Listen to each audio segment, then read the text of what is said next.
সীমাহীন ভালোবাসি। লেখিকা লামিয়া চৌধুরী। পর্ব ১। ঝড়ের আগে আকাশ যখন ধূসর হয়ে যায় তখন মনে হয় প্রকৃতি নিজেই যেন ক্ষোভে ভরা। নদীর জল বুকে ভাঙন খায়। লামিয়া সেই সময় নদীর ধারে হাঁটছিল। তার চোখে আকাশের অদ্ভুত রং এবং বাতাসের অচেনা শক্তি স্পর্শ করছিল। লামিয়ার মনে হচ্ছিল প্রকৃতির এই চুপচাপ অভিমান তার নিজের মনকে প্রতিফলিত করছে, শব্দহীন কিন্তু গভীর। লামিয়া গাড়ির হর্ন শুনে সেদিকটায় তাকাল। কালো রঙের দুটি গাড়ি। প্রথম গাড়ি থেকে বেরিয়ে এলেন রুমি চৌধুরী, মোজাম্মেল চৌধুরী, মাহমুদা সেন, শিউলি সিকদার ও তার স্বামী অয়ন সিকদার। লামিয়া সামনে এগিয়ে গেল। সে জানত তার ফুফু ও মেয়েরা আসবে। লামিয়ারা গ্রামে কেউই থাকে না, তবে প্রতি বছর সবাই গ্রামে ঘুরতে আসে। লামিয়া আসতে চায় না, তার ভালো লাগে না, কিন্তু মা মোর্শেদা সেন এবার তাকে জোর করে এনেছেন। লামিয়া গিয়ে সবাইকে সালাম দিল। আসসালামু আলাইকুম গ। মোজাম্মেল চৌধুরী: ওয়ালাইকুম আসসালাম। কেমন আছো? লামিয়া: আলহামদুলিল্লাহ। আপনারা? মাহমুদা সেন: আলহামদুলিল্লাহ, আমরাও ভালো আছি গু। লামিয়া: ভিতরে আসো ফুপি গু। লামিয়ার কথার মাঝেই দ্বিতীয় গাড়িটা থেকে আয়ান, মারিন, আরিফ ও আলিসা বেরোল। ড্রাইভিং সিট থেকে মাহিন বাহির হল। লামিয়া ওই দিকে তাকিয়ে থমকে গেল। ৫ বছর পর অনাকাঙ্ক্ষিত মানুষকে দেখে হৃদয় থমকে যায়, এক ধরনের তীব্র ঝড়। লামিয়ার শ্বাস আটকে গেল, সময় যেন থমকে দাঁড়াল। ৫ বছর আগে শেষ দেখা হয়েছিল, তারপর মাহিন কোনোদিন আর আসেনি। মাহিনের বাবা মা আসলেও সে আসেনি, সে এখন মাত্র কয়েক পা দূরে। মাহিনও তাকে দেখল। লামিয়া কিছুক্ষণ স্থির দাঁড়িয়ে রইল। মনে হচ্ছিল বুকের মধ্যে ঝড় বইছে। পুরনো স্মৃতিগুলো ঝাপটা দিয়ে উঠে এল, তাদের হাসি, ঝগড়া, একসঙ্গে কাটানোর সময়। মাহিন হয়তো লামিয়াকে ভালোবাসেনি, কিন্তু লামিয়ার কিশোরী মনে মাহিনের জন্য গভীর ভালোবাসা জন্মেছিল। লামিয়া চোখ সরিয়ে নীল এবং সবাইকে ভিতরে যেতে বলল। ঈশিতা, লামি। ঈশিতা দৌড়ে এসে লামিয়াকে ঘুরিয়ে ধরল। লামিয়া: আরে থামো, কি করছ? ঈশিতা: কেমন আছো? ঈশিতা সামনে তাকিয়ে দেখল সবাই তার চিৎকার শুনে পিছনে তাকিয়ে আছে। মাহমুদা সেনের দিকে তাকিয়ে সে বলল। শরীফুপি।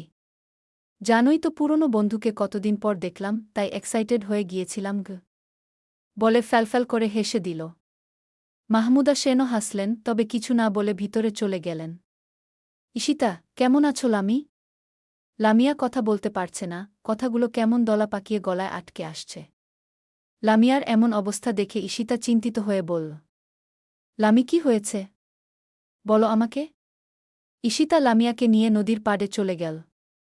তাদের বাড়ি থেকে নদীর পাড় খুব একটা দূরে না, বাড়ি থেকেই দেখা যায়। লামিয়াকে বসিয়ে ঈশিতা পাশে বসল এবং জিজ্ঞেস করল। কি হয়েছে বলো। না বললে বুঝব কি করে? লামিয়া কিছু না বলে শুধু একটা নাম উচ্চারণ করে কাঁদতে লাগল। মা হিনগু। লামিয়া হাঁটুতে মুখ গুজে কাঁদতে থাকে। ঈশিতা: কি? মাহিন ভাইজা। লামিয়া মাথা নেড়ে সায় দিল। ঈশিতা গ্রামের মেয়ে, কিন্তু তার মধ্যে গ্রামীণ চালচলন নেই। অনেক হাসি খুশি, চঞ্চল মেয়ে। লামিয়া ও ঈশিতা এবার ইন্টার ফার্স্ট ইয়ারে পড়ে, তবে বয়সে ঈশিতা কিছুটা বড়, 18 বছর, আর লামিয়ার 16 বছর। তারা খুব ভালো বন্ধু। এখানে আসলেই দুজন মিলে হইচই বেঁধে দেয়, কিন্তু লামিয়া এখন আর গ্রামে খুব একটা আসে না। ঈশিতা: ধুর বোকা, কান্না করে না। লামি দেখো, এভাবে কাঁদতে নেই হু। ঈশিতা লামিয়ার চোখের পানি মুছে দিয়ে বলল। হয়েছে, আর কান্না করে না। লামিয়া চুপ হয়ে গেল। অনেকক্ষণ নদীর পাড়ে থেকে সবেমাত্র বাসায় ফিরল লামিয়া। ওর মা ও বড়মারা রান্নাঘরে রান্না করছেন, বাকিরা ড্রয়িং রুমে বসে আছেন। লামিয়া টুকিটাকি কথা বলে রুমে গেল ফ্রেশ হতে। ফ্রেশ হয়ে সে আর নিচে গেল না, রুমে একা কিছুটা সময় কাটাল। কিন্তু নিচে না গেলে কেমন দেখায়। সবাই নিচে আর সে একা উপরে, মানুষ কি ভাববে? সেজন্য লামিয়া কিছুক্ষণ পর নিচে গেল। তাকে দেখে রুমি চৌধুরী কাছে ডাকলেন। লামিয়াও ভদ্র মেয়ের মতো কাছে গেল। রুমি চৌধুরী তাকে নিজের পাশে বসিয়ে এটা ওটা বলতে লাগলেন। লামিয়ার বিরক্ত লাগল না, বরং ভালোই লাগল, যতই হোক ভালোবাসার মানুষটির মতো। লামিয়া রুমি চৌধুরীর দিকে তাকিয়ে মনে মনে বলল। ইস, তুমি যদি আমার শাশুড়ি হতে কি এমন হতো?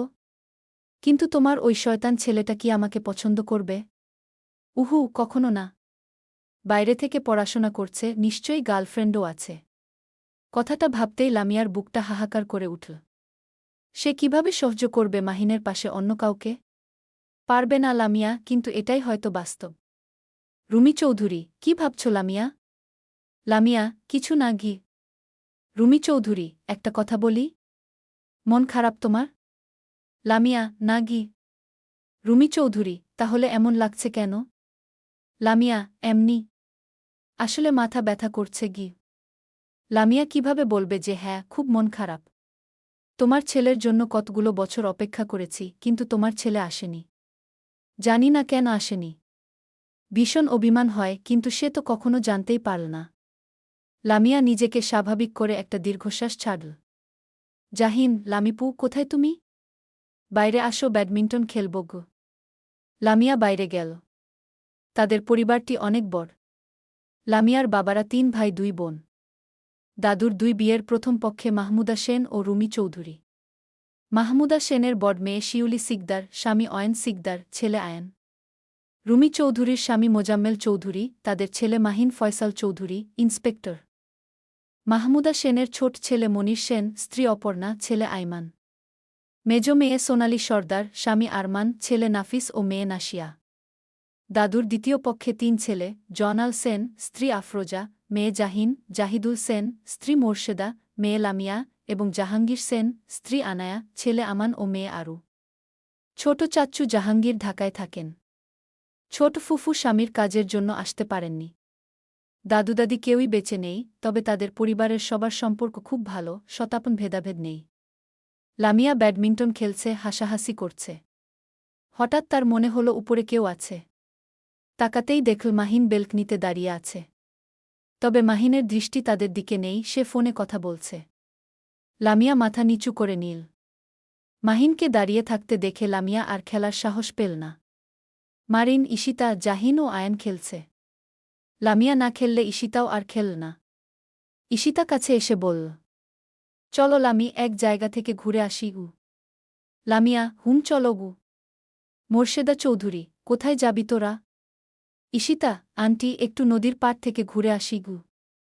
নদীর পাড় বাসা থেকেই দেখা যায়, তাই তিনি আর বারণ করলেন না। লামিয়া ও ঈশিতা নদীর পাড়ে গিয়ে বসল। ঈশিতা, আজ তো সন্ধ্যা হয়ে গেছে, কালকে নিয়ে যাব ওখানে ওকে। লামিয়া, ওকে কি? তারা টুকিটাকি গল্প করছিল, কিন্তু গল্পের মূল কেন্দ্রবিন্দু মাহিন। ঈশিতা বেলকনিতে দাঁড়িয়ে ফোনে কথা বলছিল, ওটা মাহিন ভাইয়া না? লামিয়া, হুম ঘু। ঈশিতা, জোস্ত। এমনি এমনি কি আর লামিয়া প্রেমে পড়েছিল? একটু অ্যাক্টিং করে কথাটা বলল সে। লামিয়া হেসে দিল। ঈশিতা, বাহ বাহ। ভালোবাসার মানুষের কথা শুনলেই হাসি পায়, তাই না লামি? লামিয়া, ঈশিতা গু। ঈশিতা, ওই দেখো, এখনও দাঁড়িয়ে আছে মাহিন ভাইয়া গি।